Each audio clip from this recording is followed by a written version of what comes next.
Hello everyone, welcome back to my channel. तो कुछ aspirants जो हैं IBPS PO प्रीलिम्स का लेवल पूछ रहे थे अड्डा 247 का कि ये कैसे लेवल दे रहे हैं। तो इसलिए मैंने एक मॉक टेस्ट लगाया। मैं एक मॉक टेस्ट और कोशिश करूँगी ताकि थोड़ा सा लेवल पता चल जाए।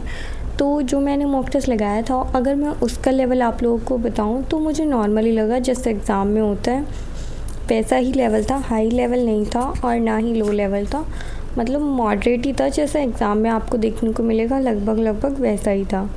आप इसमें स्कोर देख सकते हो। रीजनिंग में 30 आया है, इंग्लिश में 17 आया है, क्वांट्स में 13.81 आया है और ओवरऑल स्कोर जो है हमारा 61.21 है।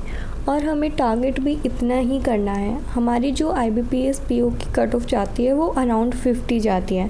तो 50 के अराउंड जाती है, तो हम अगर 60 के आसपास अपना टारगेट लेके चलेंगे तो हमारी कट ऑफ तो आराम से क्लियर हो जाएगी।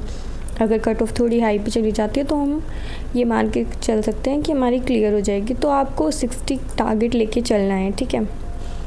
उसके अलावा क्या कुछ आया हुआ था, क्या कुछ है क्या नहीं, वो मैं आप लोगों के साथ शेयर कर देती हूँ। सबसे पहले जो सीरीज़ रहेगी IBPS PO प्री के एग्ज़ाम में वो हमारी रहेगी रीजनिंग, इंग्लिश और क्वांट्स। इसमें बहुत डाउट हो रहा है क्योंकि हम जितने भी लाइव मॉक टेस्ट लगा रहे हैं उनमें पहले इंग्लिश दे रहे हैं, फिर क्वांट्स दे रहे हैं, फिर इंग्लिश दे रहे हैं, इंग्लिश, क्वांट्स और रीजनिंग, मतलब रीजनिंग को वो लास्ट में कर दे रहे हैं।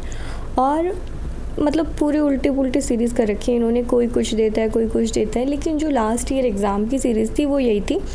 सबसे पहले हमारी रीजनिंग खुली थी, फिर इंग्लिश खुली थी और फिर क्वांट्स खुली थी।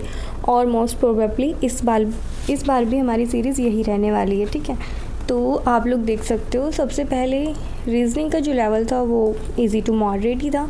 आप लोग देख सकते हो। एक तो मैंने पज़ल छोड़ी है, एक पज़ल और एक ये वाला क्वेश्चन जो कि मैं लास्ट में अटैम्प्ट करती हूँ क्योंकि टाइप टेकिंग होता है थोड़ा।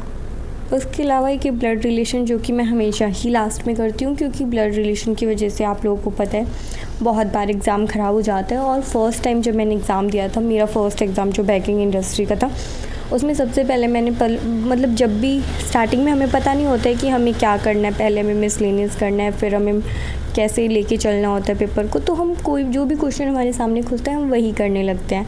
तो मेरे साथ भी ऐसे हुआ था, मैंने ब्लड रिलेशन उठा लिया था तो मेरा पेपर ख़राब हो गया था।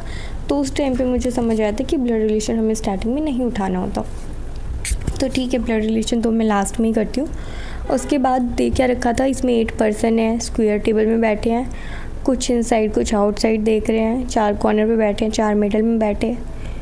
नॉर्मल जैसी आती है IBPS PO में वैसी ही है, ठीक है। उसके बाद 7 पर्सन है, इसमें 7 ब्रांड्स दे रखे हैं, 7 डे दे रखे हैं, मतलब वेरिएबल वाली पज़ल है, नॉर्मल है, ये भी जैसी आती है। उसके बाद फिर इनइक्वलिटी की क्वेश्चन है कुछ। देन एक ये हमारा डायरेक्शन डिस्टेंस का है। और उसके बाद फिर 9 बॉक्सेस दे रखे हैं एक दूसरे के ऊपर, मतलब bottom to top box number बता रखा है, उस हिसाब से हमें इसको अरेंज करना था। ये भी जैसी ट्रेडिशनल क्वेश्चन होता है वैसा ही है। उसके बाद बात करें तो एक ये क्वेश्चन है, इसमें हमें मीनिंगफुल वर्ड बनाना था। इसमें क्या वर्ड बन रहा था, इसमें टेल ही बन रहा था सिर्फ। उसके बाद बात करें तो एक ये वाला क्वेश्चन था, इसमें कुछ करवा रहे थे, मतलब हैशटैग की जगह ये लिखो, ऐड की जगह ये लिखो। उसके बाद फिर राइट हैंड से ये और लेफ़्ट हैंड से ये, इन दोनों का प्रोडक्ट बताओ या सम बताओ, ऐसा कुछ करने को बोल रहे थे, ठीक है। उसके बाद एक और पज़ल थी, ये 30 नंबर ऑफ पर्सन वाली थी। इसमें कितना टाइम लगा था, इसमें इसमें टाइम कितना लगा था, 2 मिनट 33 सेकेंड। तो मेरा यही होता है, मैं वैसे तो नॉर्मली क्या करते हैं कि जो फर्स्ट क्वेश्चन होता है उसी पे रख के हम क्वेश्चंस करते हैं, लेकिन मैं क्या करती हूँ, जो फर्स्ट क्वेश्चन होता है उसको तो मैं मार्क कर देती हूँ। तो मैं सोचती हूँ कि नहीं, इसको तो मैंने मार्क कर रखा है, अगर मेरा ये सोल्व नहीं होता है तो मेरे को इस पे दोबारा भी तो आना है, इसलिए मैं उस क्वेश्चन पे जाके सॉल्व नहीं करती। मैं दूसरे क्वेश्चन पे जाके सॉल्व करती हूँ क्योंकि एक पज़ल के 4-5 क्वेश्चन होते हैं, तो मतलब मैं जो मार्क किया उसके अलावा किसी क्वेश्चन पे जाके सॉल्व करती हूँ, तो इसीलिए थोड़ा सा कन्फ्यूजन हो जाता है। वैसे अब तो मैंने कोशिश करती हूँ मैं कि जो मैंने मार्क किया मैं उसी पे जाके सॉल्व करती हूँ, बट सबका अपना अपना तरीका होता है, वही थोड़ा फ़र्क होता है। इंग्लिश में कुछ जो है हमारे रॉन्ग भी हुए हैं। सबसे पहले हमारा क्लोज टेस्ट है, क्लोज टेस्ट पे एक क्वेश्चन रॉन्ग हुआ है। देन जो सबसे ज़्यादा रॉन्ग हुए इंग्लिश में वो पैराजंबल की वजह से हुआ है। मेरा पैराजंबल इसमें पूरा का पूरा ही गलत बना है, सिर्फ एक क्वेश्चन दी गया, वो भी फर्स्ट सेंटेंस। उसके बाद पूरा ख़राब हो गया है, उसकी वजह से ही इंग्लिश में काफ़ी मार्क्स नेगेटिव में गए हैं। उसके बाद तो फिर नॉर्मली क्वेश्चन थे, कुछ जो मुझे नहीं आ रहे थे वो मैंने स्किप कर दिए थे। ये फोस्टर का मीनिंग, वर्ड बिल्कुल ईजी सा है लेकिन फिर भी कई बार कन्फ्यूज़न हो जाती है और फिर हमसे गलत हो जाता है। फिर आरसी में भी एक आधा क्वेश्चन रॉन्ग हुआ है। तो इंग्लिश का लेवल भी नॉर्मल ही था, बस पैराजम्बल में मैंने मिस्टेक कर दिया, अदरवाइज़ इंग्लिश में भी अच्छा स्कोर किया जा सकता था। और इसमें तो क्वार्ट्स में भी मैंने इतनी मिस्टेक कर रखी है। गाइस इस वाले मॉक टेस्ट में अगर मैं अपनी मिस्टेक्स थोड़ी कम कर देती ना तो स्कोर भी अच्छा आता और परसेंटेज भी काफ़ी इससे ज़्यादा जाती। इसमें आप लोग देखोगे तो मैंने मिस्टेक ही करी है। मैंने ये वाला क्वेश्चन तो मैंने पूरा सही निकाला था, सिर्फ मैंने लास्ट में पता है 8 की जगह 6 लिख दिया। और वो कैलकुलेशन के टाइम पे मैं जिससे भी मतलब मैंने डिवाइड किया था ना, उसका टेबल जो पढ़ रही थी मैंने गलती से वहाँ पे 8 की जगह 6 ले लिया और पूरा क्वेश्चन रॉन्ग हो गया। इसमें देखो 26 भी दे रखा है, वैसे मैंने पूरा सही सोल्व किया था, सिर्फ लास्ट में 8 की जगह 6 लिख दिया। फिर ये ठीक हुआ है, वैल्यू सही निकली है तभी ठीक हुआ है। इसमें भी फिर मैंने मिस्टेक कर दी, इसमें भी मैंने परसेंटेज निकालते जाते इसमें पता है डिवाइड बाय 429 लेना था और गलती से मैंने 329 लिख दिया। उसकी वजह से मेरी जो परसेंटेज है वो काफ़ी ज़्यादा चली गई, क्योंकि नीचे छोटी वैल्यू होगी तो परसेंटेज ज़्यादा जाएगी, नीचे बड़ी वैल्यू होगी तो परसेंटेज थोड़ी कम जाएगी। तो उसी हिसाब से मेरा ये भी रॉन्ग हो गया। इसमें ये मैं कर रही थी बट टाइम कम बचा था इसलिए कंप्लीट नहीं हुआ।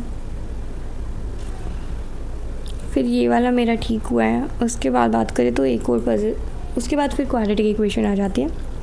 क्वालिटी की इक्वेशन के 2 क्वेश्चन मैंने स्किप कर रखे हैं। इसमें तो हमें समझ आ रहा था, इसमें तो 11 और 6 पढ़ने थे, लेकिन ये 300 वाला मुझे समझ नहीं आ रहा था, क्योंकि मान लो 10 और 30 अगर मैं लेती तो 10 और 30 लेने पे 13 नहीं आ रहा था। मतलब मैंने बहुत ट्राई किया लेकिन इसका मुझसे हुआ ही नहीं। क्या आने थे इसके, फिर 12 और 25 आना था। ये बाद में मैंने जब इसको एनालाइज़ करा था तब मुझे आ गया था समझ में। उसके बाद एक और मैंने स्किप करा था ये वाला, उस टाइम पे इसमें मेरा दिमाग नहीं चला। ऐसे ही होता है मॉक के टाइम पे, एग्ज़ाम के टाइम पे हमारे पास टाइम कम होता है तो इसलिए दिमाग भी काम करना बंद कर देता है, हमें अपनी छोटी छोटी मिस्टेक्स भी नज़र नहीं आती। और ऐसे ही इस क्वेश्चन में बात करें ना गाइस, इसमें टोटल बुक्स दे रखी है, इसमें एक्स ने जितनी सोल्व करी है वो दे रखी है, बाकी जो बच गई वाई की होंगी। और इसमें कुछ मंथ दे रखे हैं, ये रही जनवरी, फरवरी, मार्च, अप्रैल, मई, और उस हिसाब से क्वेश्चन सॉल्व करा रहा था। तो ये नॉर्मली हमारी जैसी DI होती है वैसी ही थी नॉर्मल वाली। उसके बाद बीच में ये सारे अर्थमेटिक के क्वेश्चन हैं जो कि मैंने नहीं किए हैं बीच में। फिर ये एक और हमारी DI आ जाती है। ये कैसी DI थी, नंबर ऑफ पर्सन दे रखे हैं, मेल और फीमेल, केसलेटी बन रही थी इसमें, वेन डायग्राम नहीं था, केसलेटी बन रही थी और इसके 4 ही क्वेश्चन थे। हाँ, उसके बाद फिर लास्ट में अप्रॉक्सीमेशन और सिंप्लीफिकेशन के कुछ क्वेश्चन थे और एक तो ये वाला भी रॉन्ग हो गया है। इसमें भी मैंने प्लस माइनस में कुछ मिस्टेक कर दी है, पता नहीं, एक तो मॉक के टाइम पे जब देर कर रहे होते हैं तो मिस्टेक्स काफ़ी ज़्यादा होती है, प्लस माइनस में भी हमसे गलतियाँ हो जाती है, तो थोड़ा सा हमें ध्यान से करने की ज़रूरत है और तो कुछ नहीं है। ठीक है, तो ठीक है गाइस, ये जैसा भी मॉक का लेवल था मैंने आप लोगों के साथ शेयर कर दिया। अगर एक आधा मॉक इसका मैं और लगाऊंगी तो मैं आप लोगों के साथ शेयर कर दूंगी।